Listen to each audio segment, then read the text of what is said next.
Good afternoon and welcome to today's program, titled Taking Care of the Growing Aging Population When Substance Abuse is in the Picture. I'm Gary Enos, editor for the Institute for the Advancement of Behavioral Healthcare. Today's program is sponsored by Foundations Recovery Network. Thank you to our sponsors and to our audience for giving us your time and attention today. Before we get started, we do have a few details to go over. To submit a question for our presenter, please use the Q&A area below the slides at any time.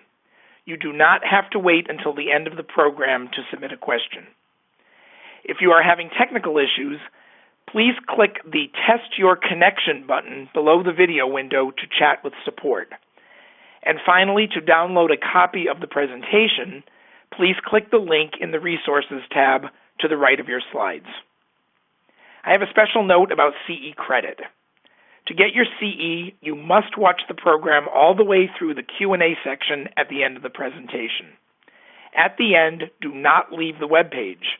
The site will automatically redirect you to a survey.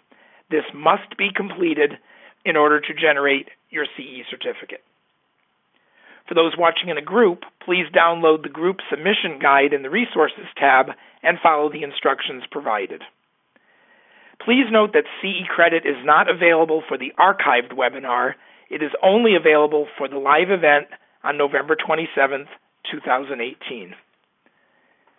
And finally, for those of you who tweet, please tweet along with us using the hashtag IABHCLiveWebinar. At this time, it is my pleasure to introduce our speaker, Dr. Louise Stanger. The San Diego Business Journal listed Louise as one of the top 10 women who mean business, and she is considered by Quit Alcohol as one of the top 10 interventionists in the country. Louise speaks all over the country and trains staff at Paradigm Malibu, Newfound Life, Lakeview Health, and other facilities, and develops original family programs such as the one at Driftwood Recovery in Austin, Texas. Thank you, Louise, for taking the time to speak with us today, and with that, the audience is yours. Oh, thank you. And so just to be clear that I no longer do the family program at Driftwood, but I certainly loved creating it for them. So I'm so excited to be with all of you today, and I just imagine that you're all with me in my living room. And I want you all to think about, I don't know how old any of you are, but do any of you think you're really going to age? Well, when I was 20, I never thought I was going to age. And I never thought that some of my favorite Disneyland characters, such as Daisy Duck, Bugs Bunny, Porky Pig, and of course the indomitable Mickey and Minnie would actually age, or that Sylvester would get old, or Pluto. Did you? It's so funny how in a wink of an eye we turn around and we look in that mirror and we're no longer that well-oiled machine. We clink and we groan again. So I wanted to dedicate this presentation to my mom, who was the closest thing to Auntie Mame I know. Actually, her name was Dorothy Swartz Silverblatt Wallach Levine. She was twice a widow. She had early childhood trauma and late adult trauma. She had a family history of mental health and suicide, and she was a heavy drinker, or what we would call an alcoholic, throughout her life. And in her later years, she had Parkinson's. She was also one of the most creative women I know. Long before Cher was designing Bob Mackie gowns, my mother was doing that. So today I want to talk to you about the silver Tsunami. What's coming? Do you realize how many people are actually aging across the globe in the United States? I want you to stop and think about that for a minute. Today we're going to talk a little bit about substance abuse, my favorite topics. Substance abuse, mental health, process disorders. We're really going to take a look more at shopping and gambling, and medical maladies, and take a little quick look at chronic pain. I do want to tell you that I have so much material for you today that I probably could do this presentation all day. So I'm going to go as fast as I can, and I'm going to stay on track. But if you have questions and you want more, just feel free to reach out. Today I'm going to try and let you know what do we actually mean by aging and what is the different categories of aging. I want you to identify special considerations for this population, including like what happens. One of the most abused drugs is both alcohol and opioids. Mental health, depression, anxiety, grief and loss. People experience a lot of loss in this, loss of a loved one, loss of function of body. I want us to think about some of the physical maladies which happen as we age. I'm a direct example of knee replacement, chronic pain, hips, shoulders, heart disease, diabetes, hypertension, cataracts, glaucoma, dementia, Alzheimer's. And then also financial issues. First of all, no one ever thought they were going to live as long as they do, and how do we really keep our money intact? The other thing is I want you to take a look and say, what are the special needs of an aging population and a behavioral health care need? How do we need to structure settings in which they can thrive, but they also can be part of a larger milieu? I want us to be visionary, vocal, and think of ways that we can collaborate services necessary for effective mental health and substance abuse treatment. And I am going to charge each one of you, professionals, to innovate and create new service delivery systems. In fact, I want you to think outside the box. You're going to learn a lot about me, and if you want to learn more about me, you can come visit. But I'm a clinician, educator, and blogger. I'm also, probably most important for today, I'm a senior. I was born in 1946. I was a widow. I'm currently a wife. I'm a mother, a grandmother, a soul cycler, adventurer, and I am passionate about this kind of work. So, welcome to aging. How old is old? Well, if you ask my little granddaughter, she told me that 30 was old.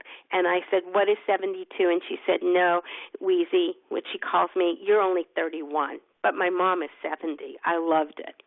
So how old do you feel? Because when you look in that mirror, do you see that little girl or that little boy that used to play, and then you do a double take and you say, wait a minute, what happened to that person? That person is still inside of me. That person is still there. And how do we look upon aging?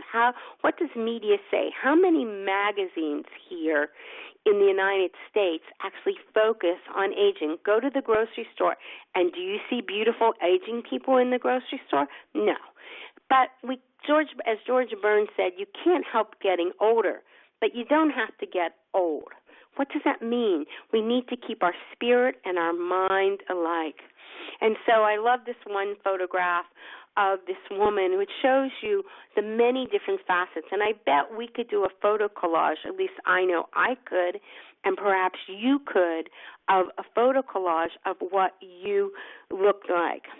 I'm going to skip a little bit and say, when does old age begin? Well, it depends on when you think about it. This is what the different age groups had to say.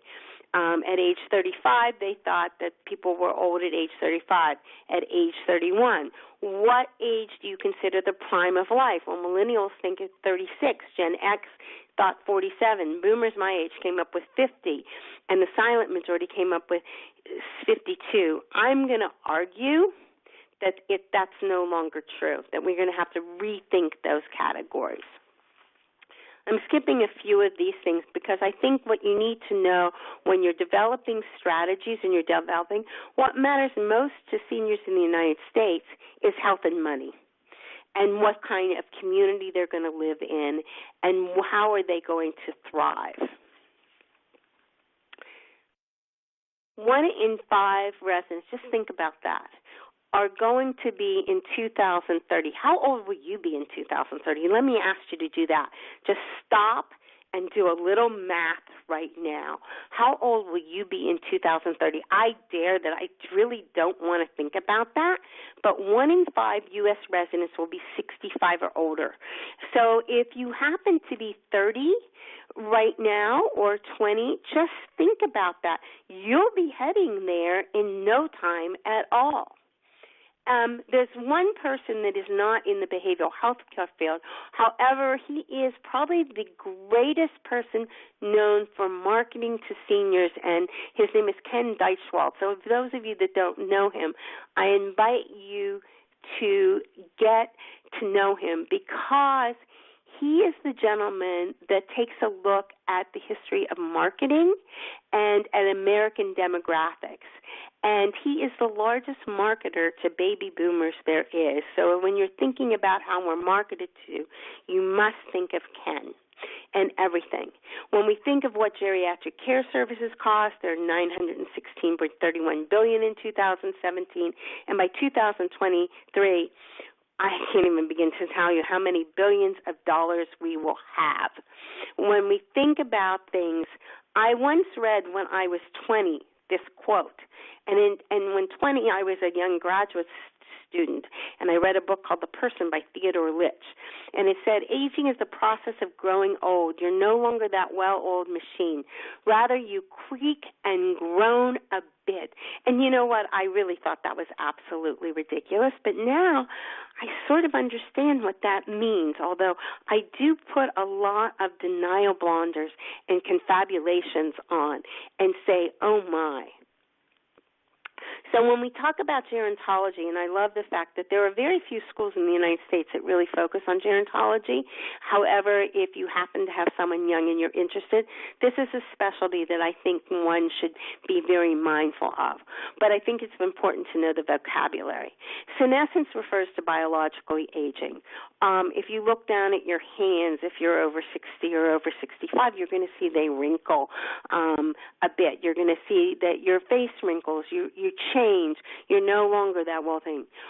Psychologically, what does it mean to get old? All of you that are familiar with Erik Erikson, 8 Stages of Man, one of the beautiful things about him was he talked about somehow or other life would be okay, that we talked about generativity, that we're able to give back to one another. But in order for young people, there has to be a world of basic trust, that somehow or other the world is okay, and one of the best ways to get it is by being able to interact with people who are aging. So therefore you see daycare centers which have seniors helping 5-year-olds in it, but there has to be that interaction between communities, which leaves me to question sometimes the big magic boom of all the senior centers across or senior living across there.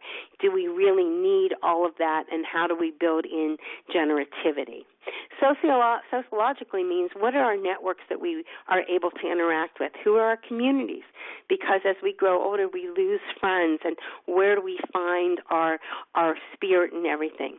And spirituality means how do we act consistently with our values? It doesn't really pertain to religion per se, but do we believe in something greater than ourselves? Are we acting inconsistent with our values? What happens, I believe, as we age or anything is more than what I call a triple threat. And when we're taking a look at people who are aging, we take a look not only about what is their usage of alcohol and other drugs. Have they experienced any anxiety, depression? Did they have a history of mental health issues prior to that? Do they have chronic pain or physical health? What are some of the problems there? And in terms of processed addictions, I think we look a lot at gambling, a lot at new ways of acting out sexually, because this generation or the boomer generation didn't grow up the thing. So let me give you some facts about substance use facts for older adults. The number of older adults with substance use disorder is expected to go from 2.8 million in 2006 to 5.7 million.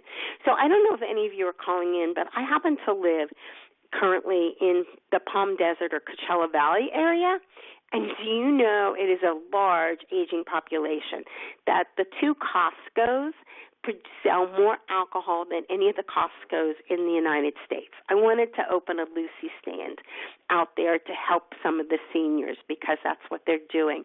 Or if you don't live anywhere near there, all you have to do is go to a grocery store or a Rite Aid or a thrifty drugstore or a CVS and look at the checkout stand and see seniors checking out with large bottles of it. In terms of the average day in 2011, for example, 2,056 drug-related ER visits. Of those, 294 for illegal drug use, non-medical use of pharmaceuticals, of alcohol and other drugs. The total number of ER visits was 105,982 that involved illicit drug use. And so we see that that is one of the biggest growing problems for Americans 60 years or older. Folks age 65 and older represent about 13% of the population, and just stop 30% of all medications prescribed in the U.S.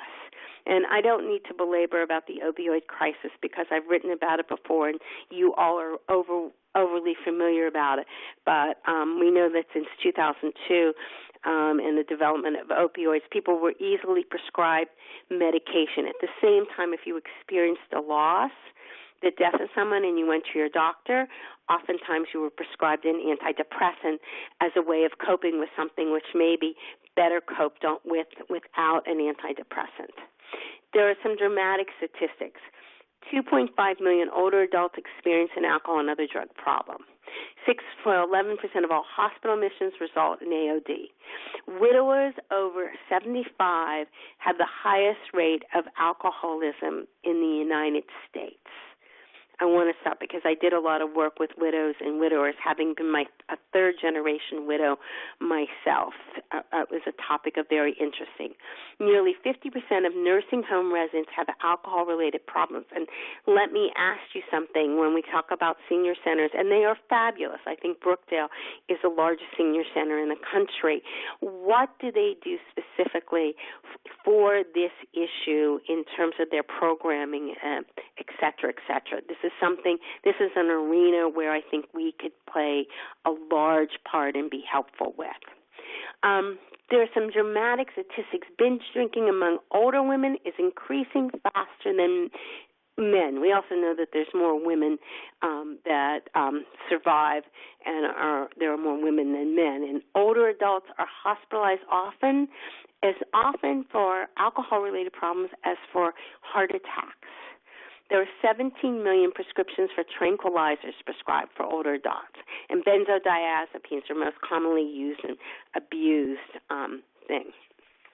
There also is, interestingly enough, and this is really a stat that's for other populations, but there's a rising cocaine use among older people, and I don't know the etiology of it. One could come up with many ideas about it, but why the increase? Loneliness and isolation. How many seniors have lost friends? They live alone. They don't go out.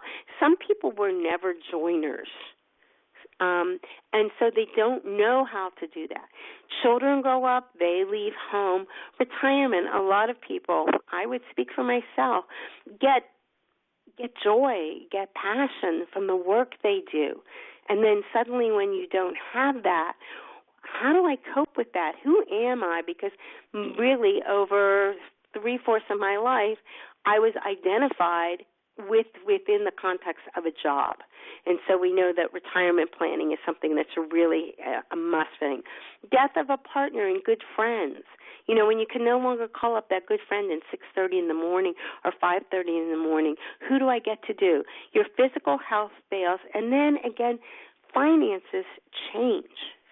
It's because you no longer, first of all, we're living longer, and maybe we're planned, or maybe we were part of a Madoff scheme, or maybe the stock market, or we just never really took a look at that.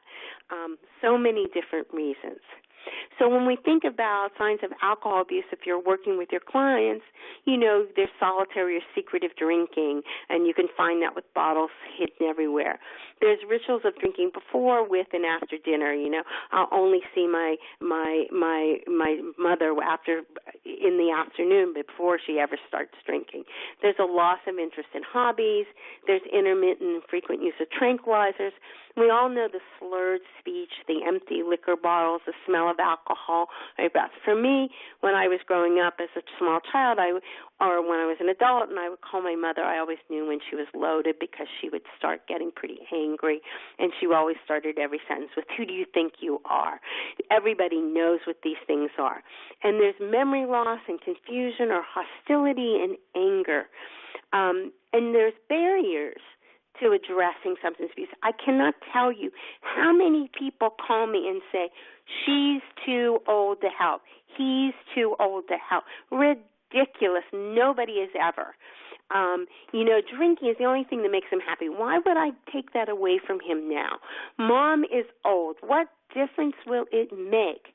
She'll never change. He'll never change. Treatment won't work. I can tell you that. And also, I don't want to pay the money is sometimes what I hear. Grandpa has nothing better to do. So what if he has a few drinks?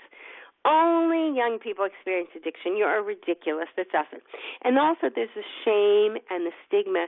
And there also can be misdiagnosis. What is really, really going on? We know that seniors also have other health concerns, and you have to be mindful to do a good biopsychosocial. These are some of the more common ones: arthritis, heart disease, cancer, respiratory, Alzheimer's, osteoporosis, chronic pain, and STDs. I love that one. We don't think about STDs, but we know that, for example, in Ocala, Florida, there's a wonderful senior center, and I'm not talking out of school. The biggest medical problem they have are sexually transmitted diseases, because if someone grew up as a boomer, they did not grow up knowing about all the different ways of birth control. They did not grow up using prophylactics, and so all of this is new. And so when suddenly they're together, there's this sort of rampant, so they're doing wonderful sex education. I'm going to bypass that, but on my website I have a great video done by a doctor on how you teach safe sex. When we think about chronic pain, I really think we have to think about how is this affecting our older population. There are 133 million people in the U.S. with one in chronic pain. That's 1 in 5 globally. And we know that opioids are frequently prescribed in 5% of all Americans seek care for persistent pain. And there is a big difference between acute versus chronic pain. Chronic pain persists after 30 days. Most pain cures in 30 to 90 days. After 90 days, if you're still in pain, 90% of that is driven by emotion. And there's an underlying pain and disease disorder. I'm not here today to give you a lecture on hyperalgesia and how pain becomes an attachment disorder, but we really need to see this. And we need to really take a look at, when we're doing a biopsychosocial, in terms of what's happening with the person who experiences chronic pain. And later I'm going to give you a case example of an older adult, but they start catastrophizing, they dependence on medication, they have changes in the brain, poor sleep, and they isolate, and their life becomes the pain, when we know that movement and other things can really change that.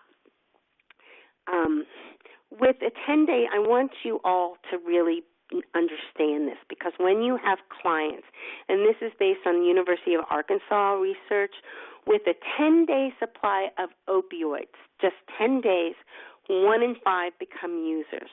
With a 6-day supply, there's a 12% chance of becoming a user, meaning dependent on it. With a 10-day supply, the odds of being on opiates a year later hits 20%. Okay? I want you to take a look at that, because if you have a client that's been prescribed opioids for chronic pain, you really want, and now today with all the new rules, doctors are doing this a little bit differently, and the doctors can be our allies, our collaborators. But I want you to take a look at that, because this is the true risk involved with opioids, and we know that there's about 7 different ways that we can actually work well with chronic pain patients. And more health concerns that we can think of: falls, influenza, pneumonia, allergies, oral health, poverty, shingles. When we think of it, we also have to take a look at mental health. 20% of all people age 55 or older experience some type of mental health. Anxiety, depression are probably the most common. Cognitive impairment, like honestly, sometimes if I can't remember that particular word, I get scared. And you have to take a look at what is it that I'm not able to do as fast today, but what is it do I get more sad? There is late onset depression, and there is depression which is normal and non-pathological, which comes following the death of someone or the loss of someone, and it can be loss of job. When I think about all the terrible fires that happened in Southern California, just think about the people who are older. There's people that are 70, those have been in their homes forever. The type of loss that they have just experienced due to that trauma is just almost unfathomable. And they're at high risk for depression. They're at high risk for other types of coping mechanisms to fill up the and to deal with the tragedies that they've befallen. Depression in and of itself is not a fact of life. For folks over 65, it certainly can tear. When you don't have social medical, when you're not doing physical exercise because you're set to a chair, when your life is not, when you look back and you say, my life is not as good as I think, we can think about mental distress when natural disaster happens. Suicide and aging, this is a very important topic and one which you really have to be cognizant about. Older adults have the highest suicide rate in the country. Those over 85 had the highest attempt. 75 to 84 years old, the second house. Those who've just been released from nursing homes and have returned home to an isolated event. There is one suicide for every 4 attempts compared to one suicide for every 20 attempts for other age groups. Depressed mood, health problems. So as clinicians, as behavioral health care providers, you have to take a look at this. This is not a laughing matter. And women age 54 and over, men are usually older. This is a serious thing, and we must begin to address this on both the micro, macro, and meso thing. Las Vegas. I hear it's only about 5 hours away from me, and when I was a kid, I cannot tell a lie. My mother never took vacation. She moved to Las Vegas. And one of the things I always remembered as a kid were those older women who were at the slot machines. They just were there, and there. And they went there. But gaming centers are actually, if you stop to think about it, I don't know where any of you live.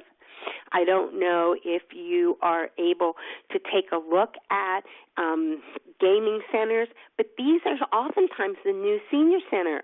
Casinos supply scooters, wheelchairs, oxygen, and wheelchairs. Bathrooms have boxes to throw away diabetic needles. They remember birthdays, celebrate seniors, provide entertainment, connection, and the distraction from what ails one. They allow for excitement and a sense of belonging. I can go there.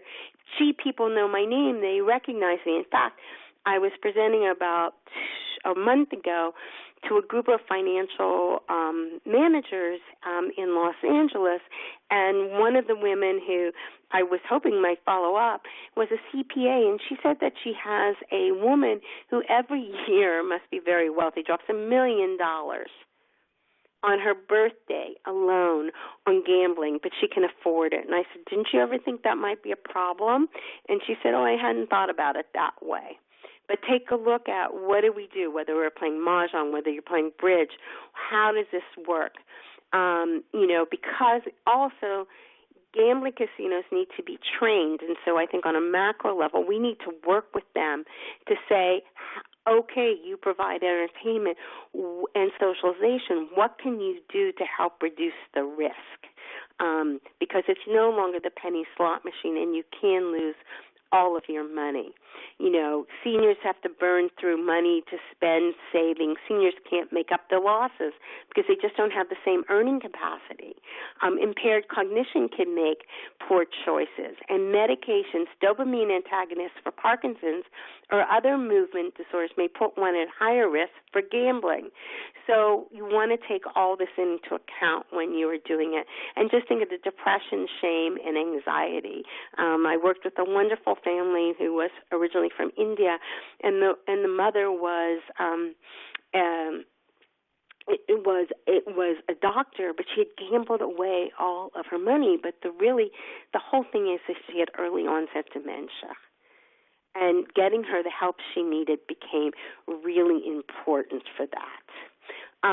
You know, you're going to see whether loved ones are asking for loans, or there are more doctor's visits, or is there a change in hygiene, is there less food in the refrigerator, past due utilities, poor decision-making skills. Do people still make betting? So I want to spend the rest of the time with you, which is about 20 minutes. I am a speedy talker. I want to share with you some case studies because I think people come alive with their stories, and to protect the innocent, these were changed. However, I have permission from these particular clients to share, and I bet that you have clients that you could share about too.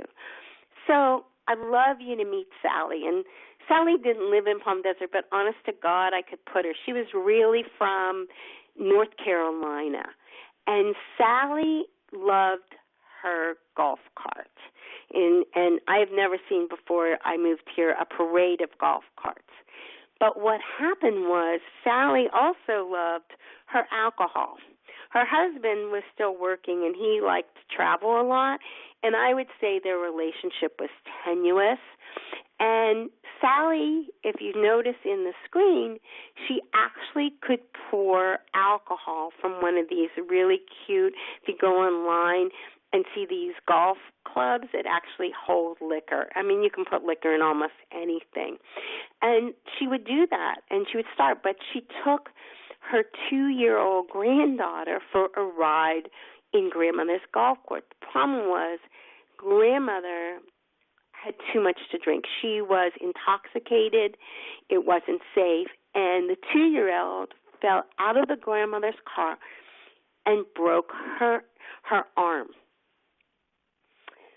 Mother was sort of beside herself. Father was really angry, and they did not really want to do much about that. They said, oh, that's just the way she is. So really, in working with this family, the true invitation to change really had to be to get mom and husband and daughter and son-in-law and other son to say, hey, Mom, we love you so much, we care about you, and we want you to get the help you need. And for her, it was really her going to a substance abuse treatment center because she had primary substance abuse when you looked at her history, and for her learning how to live life without alcohol. Now, that was a little hard because the other thing was she would have to change people, places, things. She did, because at the country club, it was very normative behavior for everyone to drink, either before, during, or after. So this became a major life change for her, or she had to find people, which was pretty interesting, who liked to play golf and didn't drink. And so she's had a couple hiccups since then, but she really is doing pretty well in terms of who she is and how she feels about herself. So but again, you take a look, and what was really important to her was movement, was being able to be out on the golf course, and I think movement is really, really important. We're going to change. And how many of you have worked with high-powered executives? So I'd like to introduce you to Nick. Oh, my God. Nick is 72 years old, and he has been in charge of everything. Absolutely. And people cringe. Nick demands attention. In fact, his son, who is sort of slated to take over this large corporation, still cowers around him. His daughter moved away, and we'll just put Nick lived in Canada, and his daughter moved away to L.A. She has a disordered eating. She suffers from disordered eating. His wife likes to spend and shop a lot, and pretty much everybody depends on Nick for their subsistence and for their living expenses. Well, Nick was in a car accident and he hurt his neck.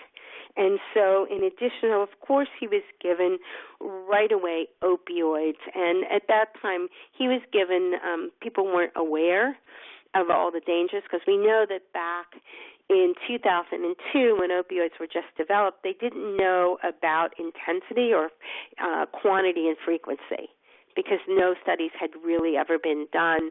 So and when we also know that it was required for, on a scale of 1 to 10, for you to tell me how much my neck hurt. And, Nick would say, my neck hurts 12.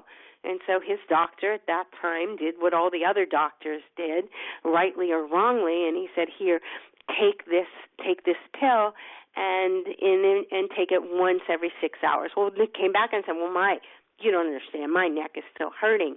And they didn't know about quantity frequency. They said, well, take 2 every 4 hours. And before you knew it, if we go back to the University of Arkansas study, he was popping pills.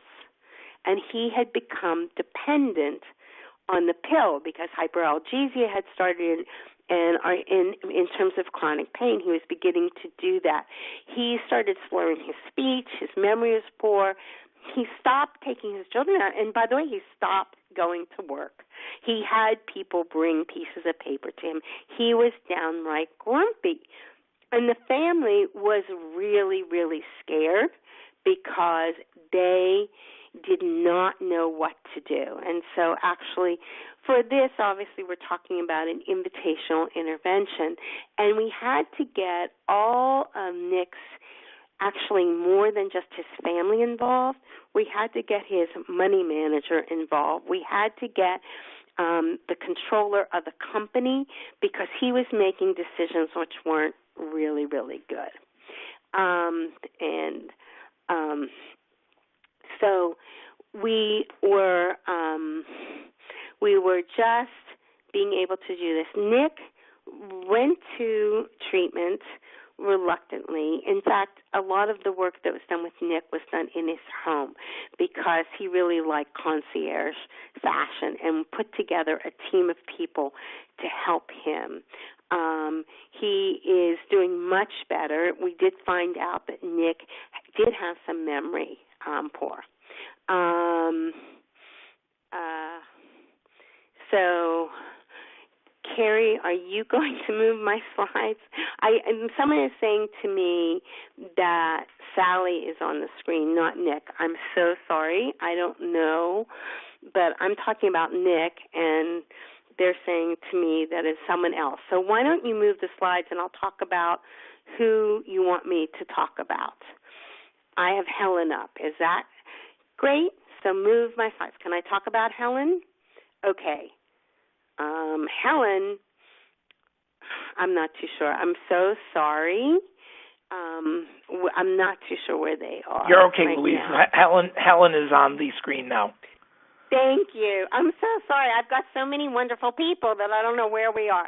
But you can just say next slide. You can just say next slide when okay. you want. So I want advance. you to meet Helen, who's a 62-year-old female, because I learned about her. She had hip replacement, knee replacement, shoulder, constant pain and anxiety. She was a cancer survivor, and my slides are moving so fast I don't even know what's going on. But to make a thing, she had no relationship. She had lost the ability to walk. She had lost the ability to smile. Next slide. Okay. What happened was she went through a 15-day detox, and the pain was still at 20% during hypoalgesia. And hypoalgesia is, what happens is, with someone who has chronic pain, and they're taking opioids, after a while what happens is the pills themselves cause a phenomenon called hyperalgesia. And hyperalgesia makes sometimes your skin feel itchy and everything, but it's not whatever happened to you that's causing the pain. It is actually the pain pill.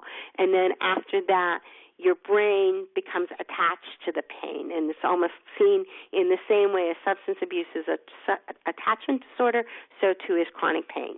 But we had to use strategies with her. Education, CBT, cognitive behavioral therapy, has been chosen to be effective. Mindfulness, apps such as Headspace, such as Calm, meditation, yoga, acupuncture, peer support. Can you turn the slide, please? Change the slide. Okay. And so just to finish up on her, she is been able to be successful. She is able now to run. She wasn't able to walk and everything. Dr. R is who I spoke to you about a little bit earlier. She was a very, very successful woman physician. She came to our country from India, and at the time that I met Dr. R, she was losing all her money. Can you please turn the slide? She was actually really affected by the sweetheart scan. She had been lonely, divorced, recently retired. She gambled, and she checked out a dating site. She possibly had, can you turn back the slide, please? Can I control my own slides? Thank you. She had possible early onset dementia, and she had money. And what was happening is she met online a gentleman. Now, if you don't think that this is possible, there are several scams that really are known to affect older people, and one of them is a sweetheart scam as well. She had money, and what she did was, from this dating site, she met a gentleman who was definitely a gigolo, and she kept sending him money. Her family had to intervene with her in terms of what they could do and how they could help her. She did return to India, interestingly enough, for treatment because that's where they wanted her to go.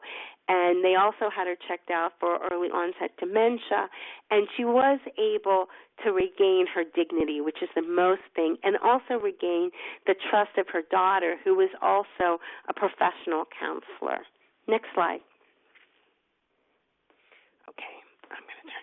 Joel and Norman were an absolutely beautiful couple. And with Joel and Norman, okay, are you out canoeing? I'm sorry. I don't know exactly where you are. Joel and Norman were just up on the screen. So can I have, okay. Just to confirm, your slides are a little bit different than what the audience and what we are seeing. So when we move the slides, we are moving them to the correct one for you. You know, we just want you to be able to focus on your presentation. So go ahead. Thank you. So sorry. Okay. I don't know why, because this is what I printed out.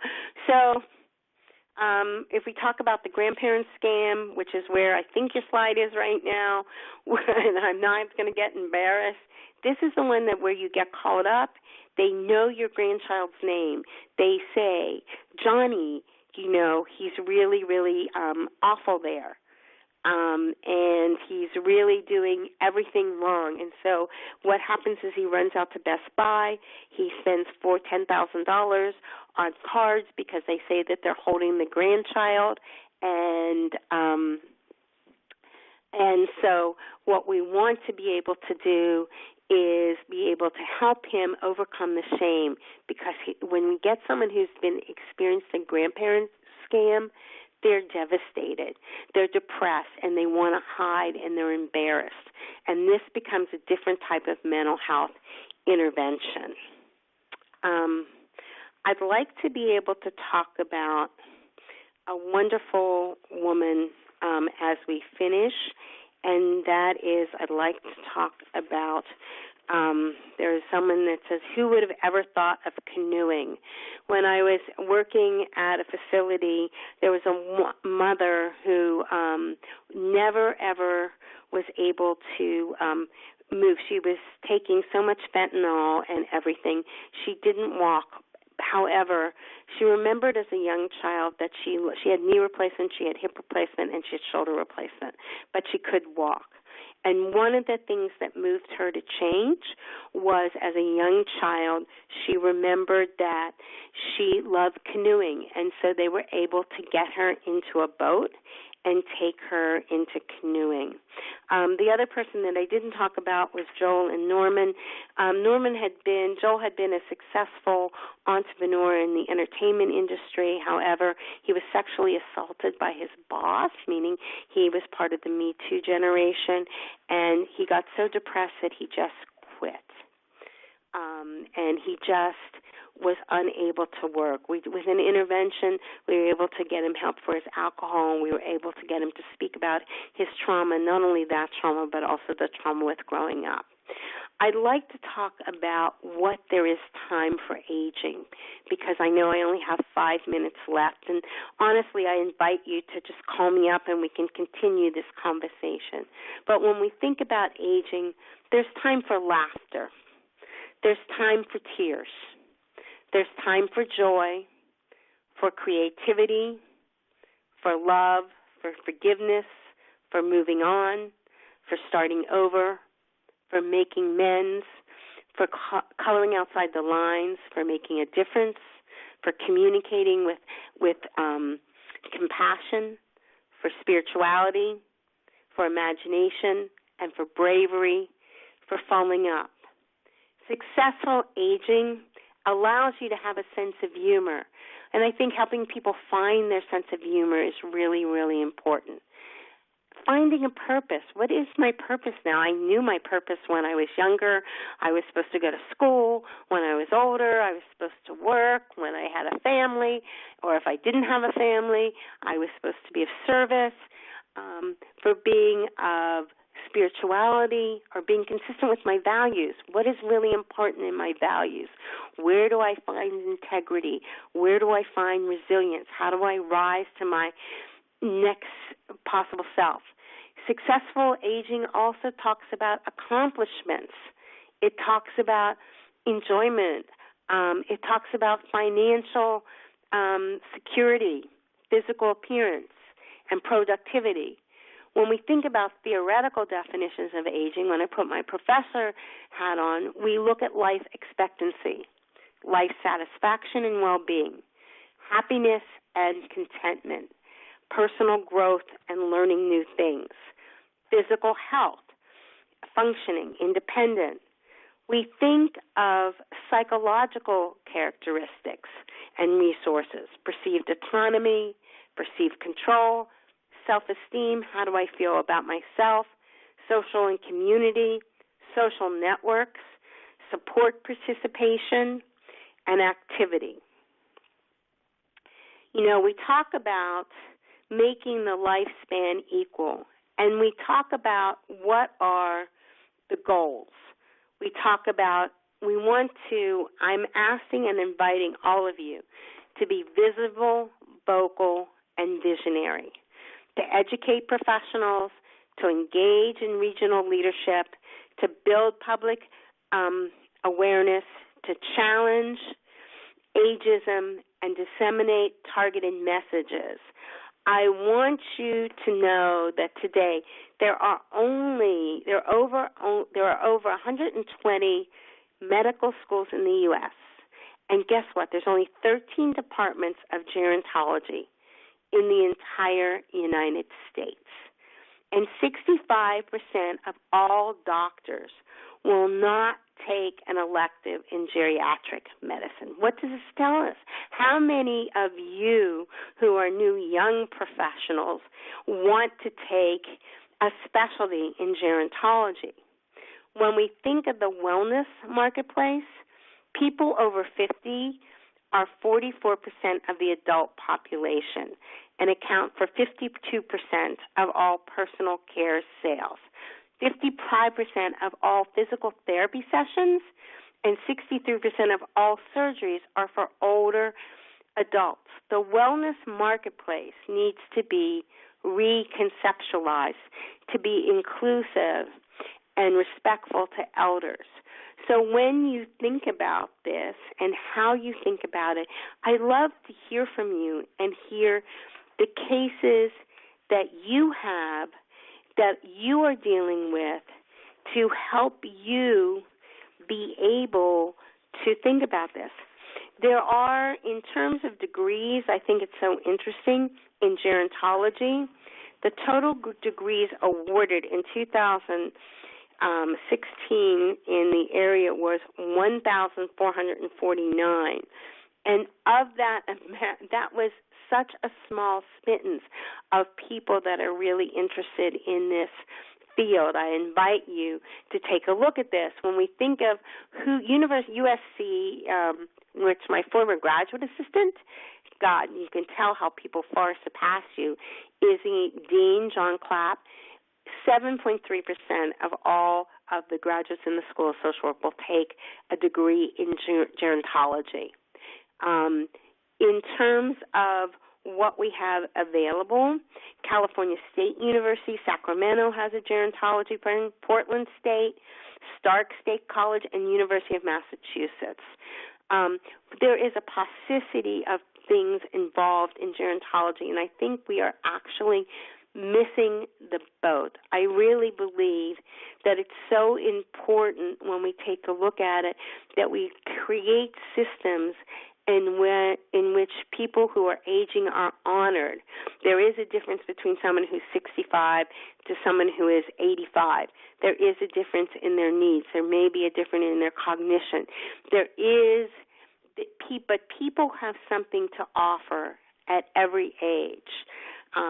My philosophy is if you meet the Buddha on the road, kill him, which means very simply that if I learn, if I listen with my heart and get to hear someone's story, and God knows the older we get, the more stories we have, that we can learn from them and they have the ability to rise to their best possible self. So I think it's time now to go to question and answers. I apologize if some of my talking and some of my slides did not match. Louise, thank you very much for a very informative presentation. Before we go into Q&A, I want to hand things over briefly to Sarah Tortorella from Foundations Recovery Network for a few words from our sponsors. Sarah? Thank you so much, Gary. So powered by Foundations Recovery Network, the Recovery Unscripted podcast shares first-hand stories and expert insights from the front lines of behavioral and mental health care, with new episodes each week featuring special guests such as politician Chris Christie, best-selling author Sam Quinones, and Michael Botticelli. Recovery Unscripted brings you exclusive conversations about the issues that matter to you, so you can better be equipped to care for your patients, your colleagues, and yourself. Just search for Recovery Unscripted in your podcast app and listen to 3 episodes right on your device. Thanks, everyone. Back to you, Gary. Sarah, thank you very much. Folks, we've had some questions that have come in from the audience. You still have time if you would like to use the Q&A area below the slides to submit a question. And again, to download a copy of the slides, you can click the Resources tab to the right of the presentation window. We'll try to get through at least a few questions here before we hit the top of the hour. Louise, we had a question that came in on the issue of alcohol use. And the question was, how much alcohol is too much for a senior? And also, what common medications might affect the effects of alcohol for an older individual? Oh, my God, how much is that's a great question. How much is too much? Even one drink could be too much. It really depends on the person's age, the person's height, the person's weight. Do they have tolerance? Do they have non-tolerance? So I'm not going to be able to tell you, well, if someone drinks one drink a day, they're going to be fine. I think you have to really check out and with all the doctors. And, one of the things we don't have is a clearinghouse. So whether the heart medication, whether the diabetes medication, whether or not for hypertension, for anxiety, what is the interactive capabilities? And what I think is really best is take a look, and even all those natural supplements we're taking, if we say, I really don't want to do that. And then, of course, the other question is, what happens if we're smoking marijuana as well now, and we're combining that with everything? So I think my best suggestion to you is take a look at that medicine cabinet, gather absolutely everything that's out, see how it's being dispensed. If someone has a cognitive impairment and they happen to have opioids in the house, how often are they taking it?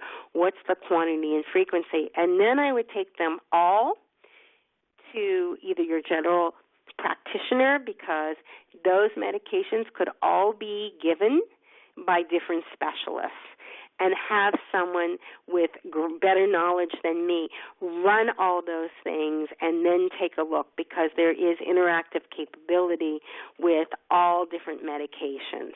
And in that way, you could do it. Even a very good pharmacologist would be able to understand, but you really have to gather all of them up. Great. Another question related to alcohol.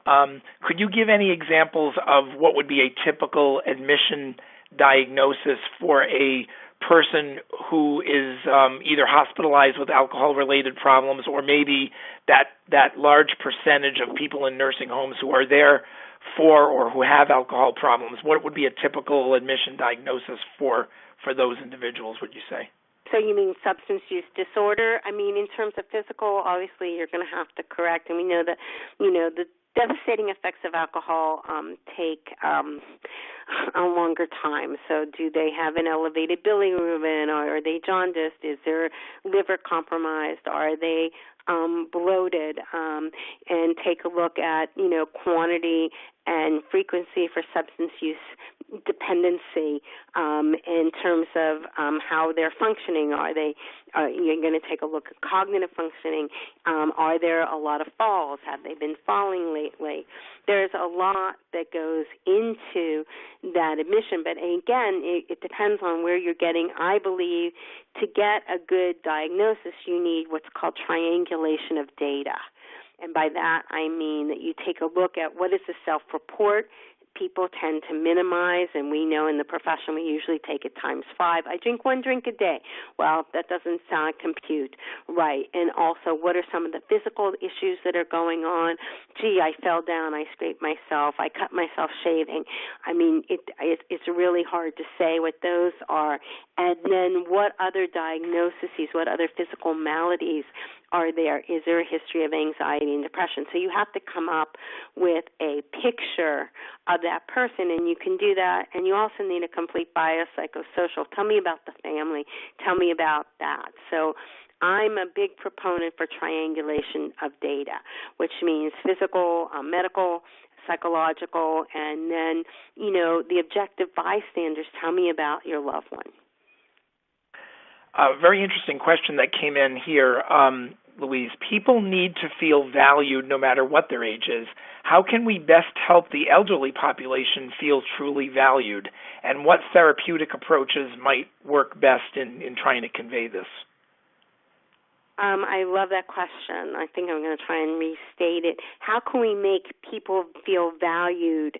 I think probably when you take a look at it, I'd like to restate that question and ask you that question and say, how would you like to be valued at age 60? How would you like to be valued at age 72?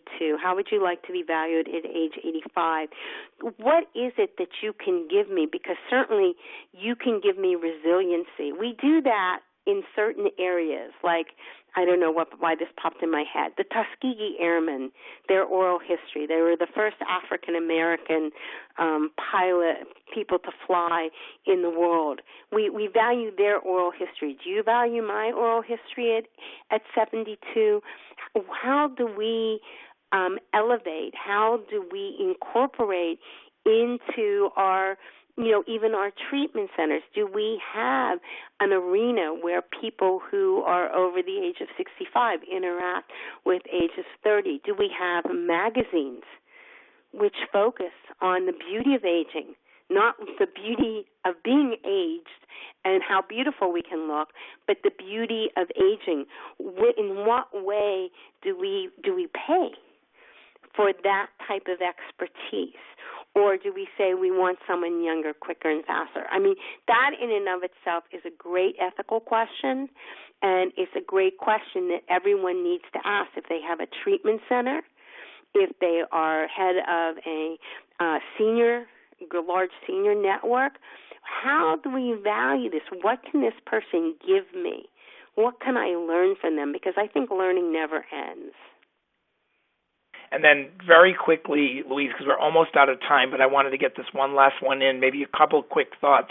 Any suggestions on how to encourage discussion of mental illness, such as depression and anxiety, for someone in their later elderly years who might attach shame to these kinds of issues? So I don't think so let me clarify. Shame has no age barrier. But I think you can talk about the behavior. If you can see a behavior walking down the street, you can talk about it. And you can say, hey, Mom, yesterday I felt baffled and confused and worried because you didn't get dressed. How's that going for you? And maybe she's not getting dressed because she is depressed, because her best friend just died. Or how about we go somewhere? Because when you come face-to-face with your own immortality, when someone else dies, and you really have to talk in non-judgmental terms. I'm confused. Teach me about this. But if you see someone that is just staying in their room, isolating, hiding, a couple ways are, one, let's get them out of the room. Let's go get them an assessment. Let's see if I can put together, a team of people to visit or some other way to take them outside and see where their purpose is for living. And I think it's a way that you address it. And you don't go, oh, Mom, you're depressed, right? If someone told me that, I'd probably get really annoyed with them, right? But if you say, hey, can I take you somewhere? Or let's go do something, because maybe they've lost their ability to figure out who they can go with. Okay. So you need to jump. Well, that's all the time we have for questions today, so I'm going to give some final instructions to the audience regarding CE credit.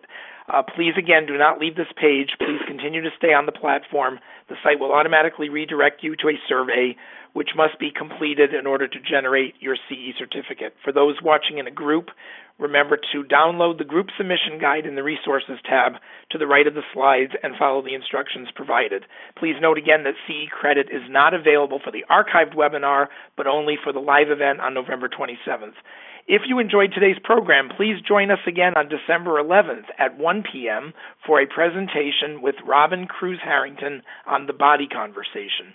A link to register can be found in the Resources tab to the right of the video window. I want to thank once again Dr. Louise Stanger for an excellent presentation. I also would like to thank our sponsor, Foundations Recovery Network, for making today's program possible.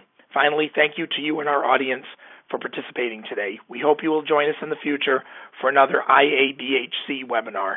This concludes today's presentation.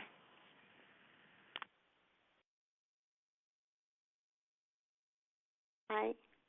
Are we still on?